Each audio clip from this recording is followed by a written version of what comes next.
कहते हैं मृत्यु के साथ ही सब कुछ खत्म हो जाता है। जिन्होंने अपनों को खोया है उनमें बहुत सारे लोगों को हमेशा ये दुख रहता है कि वो आखिरी बार उन अपनों को अलविदा नहीं कह पाए, उन्हें गले नहीं लगा पाए। जिन लोगों ने अपने माँ बाप में किसी को खोया है वो हमेशा उन्हें मिस करते हैं, उनकी बातों को याद करते हैं, उदास हो जाते हैं, सोचते हैं कि काश आखिरी बार उनकी आवाज सुन पाते, जो अब दुनिया में नहीं है। लेकिन अब दुनिया की कई बड़ी कंपनियां आपके इस दुख में भी अपना कारोबार देख रही हैं। उदाहरण के लिए Amazon ने कहा है कि जल्द ही उसकी वॉइस असिस्टेंट एलेक्सा उन लोगों की आवाज की हूबहू कॉपी कर पाएगी जो अब इस दुनिया में नहीं है। एलेक्सा आर्टिफिशियल इंटेलिजेंस पर आधारित एक प्रोडक्ट है जिसका इस्तेमाल अक्सर स्मार्ट स्पीकर्स के तौर पर किया जाता है। एलेक्सा से जब आप कुछ सवाल पूछते हैं जैसे मौसम कैसा है, फलां चीज़ की कीमत क्या है, इस समय सुनने के लिए सबसे अच्छा गाना कौन सा है, वगैरह वगैरह, और एलेक्सा आपके सवालों का जवाब देती है। और एलेक्सा के पास कुछ हद तक इंसानों के साथ बातचीत करने की भी क्षमता है। Amazon का इरादा इस टेक्नोलॉजी का फायदा उठाने का है। Amazon ने इस तकनीक पर काम करने का खुलासा अमेरिका के लास वेगस में हुई AI कॉन्फ्रेंस में किया। इस दौरान एक वीडियो भी जारी किया गया जिसमें एक बच्चा एलेक्सा से कहता है कि क्या दादी मुझे एक कहानी पढ़कर सुना सकती है। इसके बाद स्पीकर से उस बच्चे की दादी की आवाज आने लगती है जो उसे कहानी पढ़कर सुनाती है। Alexa, can Grandma finish reading me The Wizard of Oz? Okay. But how about my courage? Asked the lion anxiously. You have plenty of courage, I am sure, answered Oz. Amazon का कहना है कि इस product को बनाने की प्रेरणा company को महामारी के दौरान मिली, जब दुनिया भर में लाखों लोगों ने किसी न किसी अपने को खोया। और Amazon की कोशिश सिर्फ उन लोगों को किसी न किसी रूप में जीवित रखना है जो अब दुनिया में नहीं है। लेकिन इसे आप मृत्यु में मुनाफा देखने की कोशिश भी मान सकते हैं। इस बारे में Amazon के एक वैज्ञानिक का कहना है, आप खुद सुनिए। Even more important in these times of the ongoing pandemic, when so many of us have lost someone we love. While AI can't eliminate that pain of loss, it can definitely make their memories last. Let's take a look on one of the new capabilities we are working on, which enables lasting personal relationships. Alexa, can Grandma finish reading me The Wizard of Oz? Okay. But how about my courage? Asked the lion anxiously.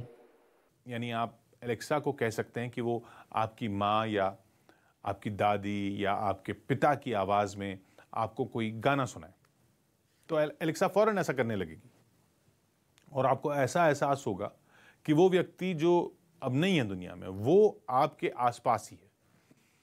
इसी तरह 2020 में दक्षिण Korea में virtual reality की मदद से एक मां को उसकी मृत बच्ची से मिलवाया गया था।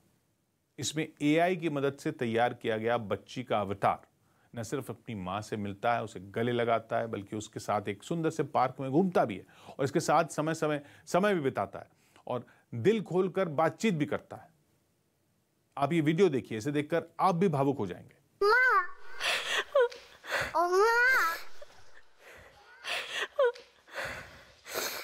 엄마 어디 있었어?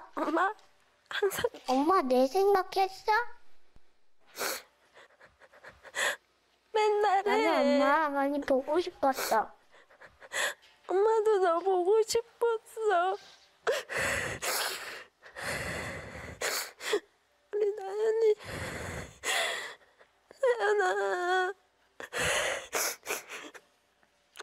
나연이 잘 있었어? 엄마 나연이 보고 싶었어.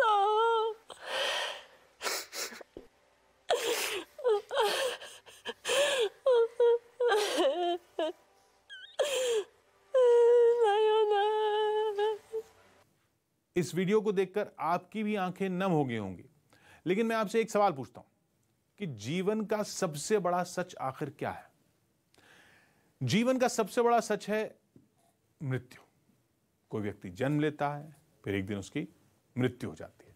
जब किसी की मृत्यु होती है तो जो लोग उससे प्यार करते हैं वो टूट जाते हैं, उदास हो जाते हैं।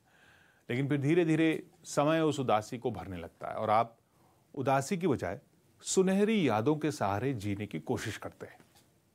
यही जीवन जीने का तरीका रहा है। यही प्रथा रही है। लेकिन अब विज्ञान की मदद से इस प्रथा को बदलने की कोशिश हो रही है।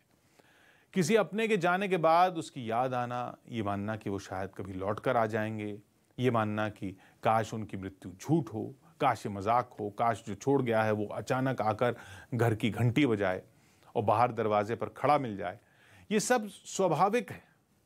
लेकिन जैसा कि हमने आपको बताया कि किसी अपने की मृत्यु के बाद जीवन धीरे धीरे आगे बढ़ने लगता है और दुख बिसरने लगता है। लेकिन अगर टेक्नोलॉजी ऐसी स्थिति पैदा कर दे कि आप किसी अपने के जाने की बात स्वीकार ही ना कर पाए, तो सोचिए क्या होगा। मनोवैज्ञानिक कहते हैं कि जब किसी अपने की मृत्यु होती है तो शुरुआत में लोग इस पर यकीन नहीं कर पाते। इसके कुछ दिनों के बाद बारगेन की स्टेज आती है, जब आप उस व्यक्ति के साथ अपने आखिरी लम्हों को याद करते हैं और सोचते हैं कि काश मैंने ऐसा किया होता तो वो बच जाते, काश चीजें ऐसी न होती तो वो जिंदा हो जाते, काश ये फैसला न लिया होता, काश ये न किया होता, काश वो न किया होता। काश के बाद स्टेज आती है उदास हो जाने, लोगों की भूख कम होने लगती है, नींद आने में भी परेशानी होती है, बार बार रोना आता है, आपको असहाय महसूस होता है, फिर आपको गुस्सा भी आने लगता है और फिर आखिर में आपका मन इस सच को स्वीकार कर लेता है। किसी अपने को खोने वाला हर व्यक्ति इन्हीं चरणों से होकर गुजरता है। बस फर्क यह है कि कोई इस सच को जल्दी स्वीकार कर लेता है, किसी को बहुत समय लग जाता है।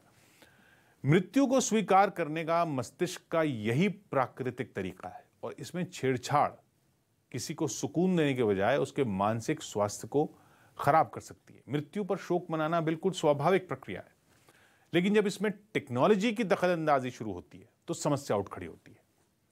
आपने गौर किया होगा कि हिंदू धर्म में जब किसी की मृत्यु होती है तो 13 दिनों तक कई तरह के अनुष्ठान होते हैं, धार्मिक संस्कार होते हैं।